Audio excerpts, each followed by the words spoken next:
देखिए कि प्रधानमंत्री जी बहुत अच्छे भाषण दे लेते हैं और गलत बातों का उच्चारण बड़ा अच्छे ढंग से कर लेते हैं। जनता उनके जुमले को जानती है और प्रधानमंत्री जो देश को जुमला दिया है और जो वादे किए थे, एक भी वादे पूरा नहीं कर सके। और ये भी एक जुमला है चूंकि उत्तर प्रदेश में चुनाव होने वाले हैं और अलीगढ़ विश्वविद्यालय वो राजा को कोई जानता नहीं है और जाट राजा का नाम लिया जा रहा है। चौधरी चरण सिंह का कभी ये जन्मदिन और पुण्यतिथि मनाते नहीं हैं, उनका नाम लिए जा रहे हैं जो बीजेपी के लोगों से, आरएसएस लोगों से कोसों दूर वो राजनीति और किसानों के वो नेता थे।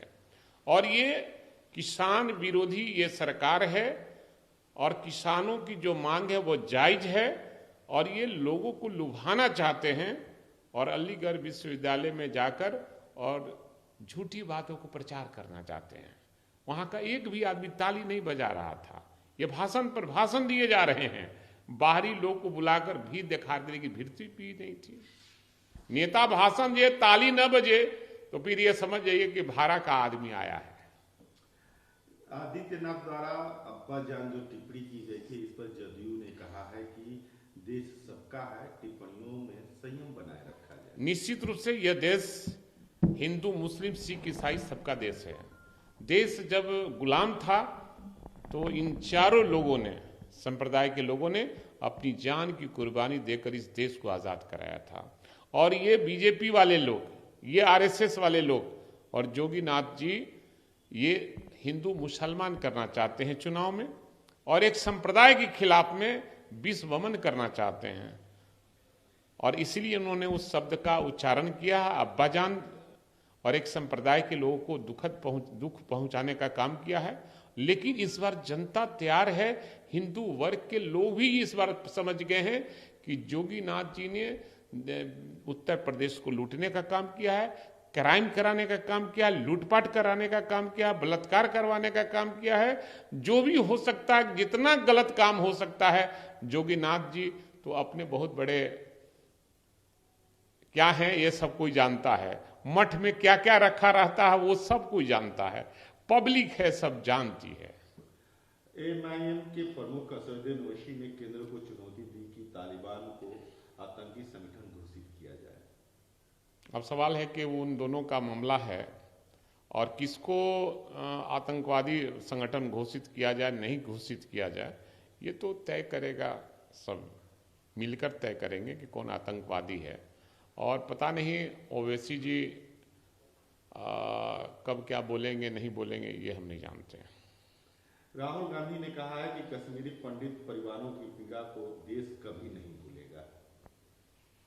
देखिए, उन जवानों की बात कर रहे हैं जब कश्मीरी पंडितों श्रीनगर के तराई में था, लोग तराई में बसे हुए थे पंडित लोग और उनकी संख्या काफ़ी थी उन दिनों।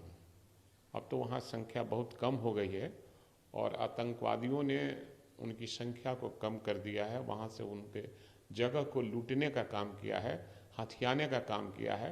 तो निश्चित रूप से उन्होंने जो कहा है, पीड़ा है, वो पीड़ा बयां करने का काम किया है।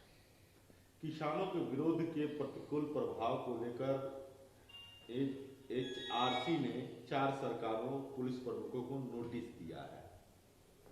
देखिए, मानवाधिकार का काम है, ठीक है, कर रहे हैं, लेकिन किसानों की जो भी जायज मांग है उसका भी समर्थन करना चाहिए।